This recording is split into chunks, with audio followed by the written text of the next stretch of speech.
They are unbeatable. How do we stop them?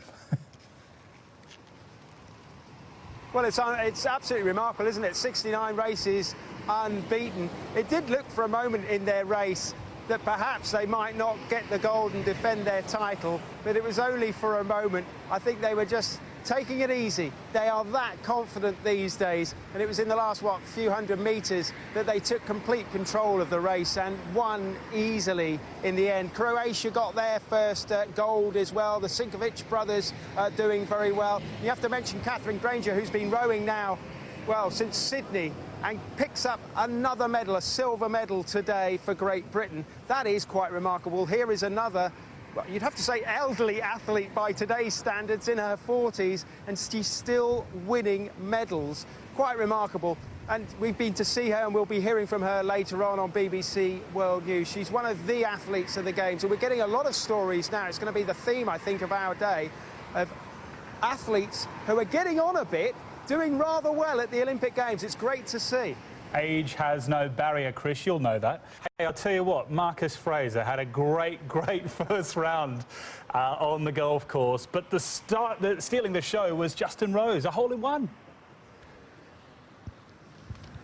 Yeah, I know, what a way to start the golf, actually, Nick. To tell you the truth, I was watching it this morning, first thing, and Marcus Fraser, he was one of the guys who went out early, and it wasn't like it is now. You can see, I hope, the big waves behind me. There was not a breath of wind when he teed off. He got the best of the conditions. You can see on the leaderboard he leads. He's 8 under par. Graham Delatte, the Canadian, 5 under. Thomas Pieters is 4 under. Gregory Burdiev, the Frenchman, 4 under. Justin Rose, we'll talk about him in a minute, 4 under. But not on the leaderboard. Some of the big names from America. Bubba Watson, 2 over. Patrick Reed, 2 over. Rickie Fowler, 4 over par. There are 60 golfers taking part in this competition. He is 56th when I last looked. And it's interesting because this is a field made up of mainly professionals, 18 from the PGA Tour, around about 39 from the European Tour, but there are those in this competition that have never got anywhere near the European or the PGA Tours and play on the likes of the Challenge Tour. So it's a really interesting mix to see these golfers out there, and the quality was good.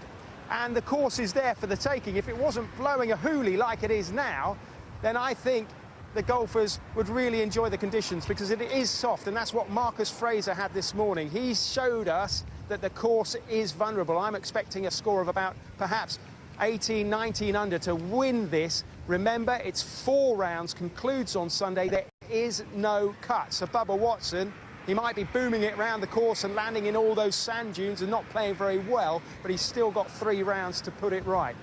Hate a hoolie, Chris. You love a hoolie, though. You always mention that. Hey, Fiji, they are now about to make history. Without a doubt, they will win an Olympic medal. Yeah, be their first, won't it? And they'll play Great Britain in the final. They beat Japan 25. It was a comprehensive victory for them. But a word of honour to Japan, if I will, because, you know, rugby is still fairly new to them, but they are really into it. There's over 3,000 clubs in Japan right now. They've invested a lot of money. They've got the World Cup coming to them in 2019, and they've shown here that they're very capable indeed. We knew that, but I think it was great for Japan to do so well at this Olympics. As for Fiji, I mean, they look unstoppable. They'll play Great Britain in the final, and I think you have to say that Fiji, they'll have their first medal, and it will be a gold one. And Nick, I just want to say, I forgot to mention, we know anyway, but yeah, Justin Rose in the golf, the hole-in-one. Can you imagine that? A hole-in-one, the US Open champion from 2013, playing at the Olympics, 5th hole, I think it was, teeing it up, goes in the hole. That will be a pub quiz question around the world forever. I'm still waiting for my first hole-in-one, Chris. Cannot get anywhere near it. Thanks for joining us. We're going to catch up with you later on the show. That's Chris Mitchell there, live for us, sunning it up on the beach. I'm going to give you some other Olympic news from